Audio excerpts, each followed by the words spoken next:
Cerita dimulai di sebuah kontrakan sederhana, di mana Lizelle, seorang wanita yang sedang bergelut dengan tekanan hidup, bersiap berangkat kerja. Tiba-tiba, Arnold, sang pemilik kontrakan, muncul dengan wajah serius. Ia menagih uang sewa yang sudah menunggak 1 bulan.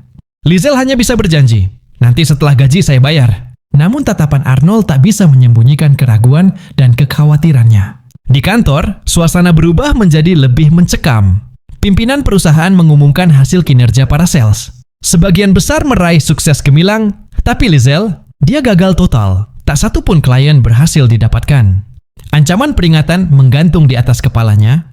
Karirnya seolah berada di ujung tanduk. Tekanan semakin berat. Lizelle berjanji pada dirinya sendiri untuk segera membalikkan keadaan. Dalam kegalauan, Lizelle bertemu Aaron, sahabat sekaligus teman sekantornya. Aaron, yang dulu pernah menjadi agen terbaik, kini juga tengah berjuang menghadapi penolakan klien.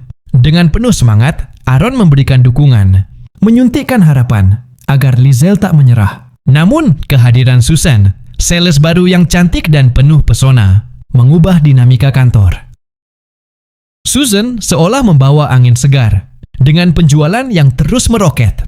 Rahasianya, bonus spesial berupa ladang sawah miliknya yang ia berikan kepada klien baru. Tawaran itu memikat para pria, membuat mereka tak hanya membeli produk, tapi juga rumah yang Susan tawarkan.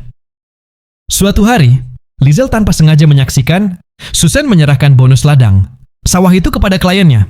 Rasa penasaran berubah menjadi konfrontasi saat Lizelle mendekati Susan dan berkata, "Aku tahu rahasiamu." Susan menunduk, memohon agar rahasianya tetap terjaga. Ia mengungkapkan alasan dibalik tindakannya. Putrinya yang sakit jantung membutuhkan biaya pengobatan yang sangat mahal. Semua yang ia lakukan adalah demi buah hatinya. Lizelle hanya bisa tersenyum. Hatinya teraduk oleh cerita pilu Susan, dan ia pergi meninggalkan Susan. Kemudian, scene berpindah di mana Susan yang tengah menjemput anaknya, yang selama bekerja selalu dititipkan pada tetangga. Di sisi lain, Arnold kembali datang, menagih janji pembayaran sewa. Lizelle masih belum bisa membayar, terus memberi alasan bahwa gaji akan segera cair. Namun waktu terus berjalan, dan tekanan hidup semakin menyesakkan. Cerita ini menggantung penuh ketegangan dan emosi, memperlihatkan perjuangan Lizelle yang tak pernah berhenti meski badai terus menerpa, serta rahasia kelam di balik kesuksesan Susan yang mengharukan. Drama kehidupan dan pilihan sulit membentang nyata di depan mata. Arnold yang semakin kesal dengan keadaan memaksa Lizelle menggantikan uang kontrakan dengan ladang sawahnya. Awalnya, Lizelle menolak dengan keras, namun terdesak oleh keadaan, ia akhirnya menyerahkan sawahnya dengan hati yang hancur. Rasa penyesalan dan kebodohan menyelimuti hatinya. Dalam keputusasaan, Lizelle melangkah ke sebuah bar, mencari pelarian dalam gelap dan keramaian. Di sana, takdir mempertemukannya dengan seorang pria kaya yang penuh pesona. Setelah lama berbincang, Lizelle memberanikan diri mengundang pria itu ke kantornya, menjanjikan produk baru dan bonus istimewa yang menggoda. Keesokan harinya, pria itu datang dan Lizelle mulai menawarkannya produk-produk dengan harapan baru yang membara. Pria itu setuju. Bonus spesial pun diberikan, sama seperti yang dilakukan Susan. Namun, di balik senyum dan keberhasilan itu, Lizelle menyimpan penyesalan yang dalam, semua demi gaya hidup yang ia impikan. Meski begitu, semangatnya tak padam, ia terus melangkah maju. Hari demi hari berlalu, Michelle terlihat bahagia dengan bertambahnya klien. Susan yang menyadari perubahan Lizelle bertanya dengan penuh curiga, dan Lizelle pun mengaku melakukan hal yang sama untuk menarik pelanggan. Kini, keduanya bersaing dalam cara yang sama, merebut hati klien dan mendulang penjualan terbanyak di perusahaan. Kerja keras mereka membuahkan hasil. Penjualan barang mewah meningkat pesat. Lizelle menikmati kesuksesan itu, berjanji pada ibunya di kampung akan segera mengirimkan uang.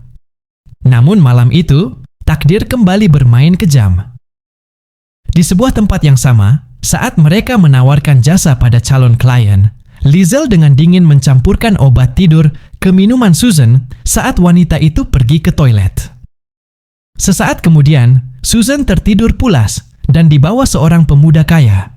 Pemuda itu tanpa ragu membuka ladang Susan, mencicipi hasil jerih payahnya. Saat sadar, kemarahan Susan membara, merasa diperlakukan seperti barang dagangan.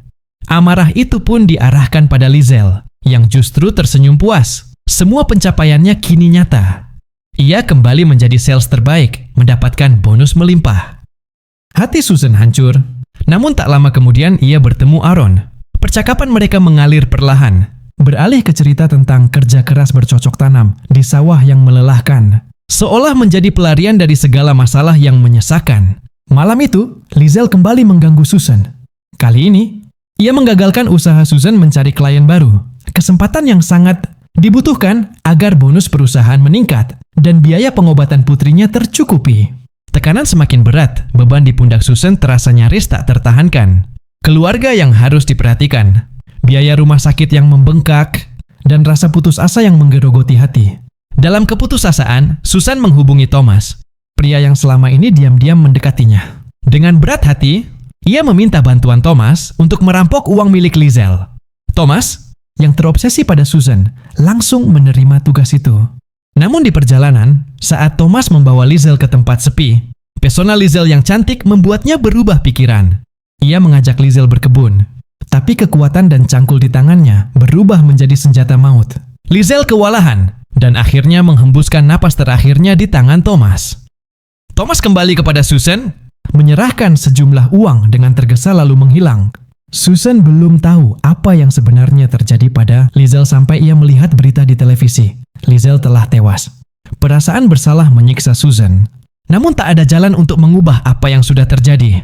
Ia memilih menyembunyikan kebenaran, sementara polisi masih buntu tanpa tersangka. Bulan-bulan berlalu. Susan berubah menjadi sales terbaik nomor 1, dikenal banyak orang berkat keberhasilannya. Namun saat sales baru yang penuh ambisi datang, siap melakukan apa saja demi sukses, bayangan Liesl kembali menghantui pikiran Susan, mengingatkannya pada masa lalu yang kelam. Film pun berakhir, meninggalkan rasa dramatis yang mendalam dan pertanyaan tentang harga sebuah kesuksesan.